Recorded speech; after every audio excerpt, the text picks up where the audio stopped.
বাংলাদেশের সাম্প্রদায়িক সম্প্রীতি বিনষ্টে কোনো রাজনৈতিক ব্যক্তি জড়িত থাকে না বলে মন্তব্য করেছেন র্যাব মহাপরিচালক এ.কে.এম. শহীদুর রহমান। দুপুরে দিনাজপুরে দুর্গাপূজার নিরাপত্তা সংক্রান্ত কার্যক্রম পরিদর্শনে গিয়ে একথা বলেন তিনি। বান্ডেল থাকলে প্রতি সেনমানিতে টাকা বাঁচবে। বিকাশ সেনমানি বান্ডেল কিনে জিতুন প্রতি লেনদেনে। এ সময় তিনি আরও বলেন, এক ধরনের লোক আছে যারা সামাজিক যোগাযোগ মাধ্যমে মিথ্যা গুজব ছড়িয়ে সমস্যা তৈরি করে।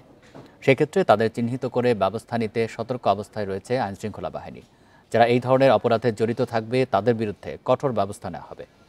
এ সময় প্রশাসনের ঊর্ধ্বতন কর্মকর্তা এবং হিন্দু ধর্মীয় নেতারা উপস্থিত ছিলেন।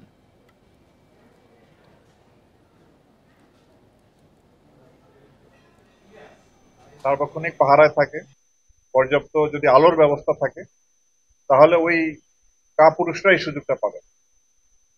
আমরা চাই না কয়েকজন কাপুরুষ বিকৃত রুচি মানুষের কারণে আমাদের এই সাম্প্রদায়িক সম্প্রীতির উপরে কোনো বিরূপ প্রভাব পড়ুক।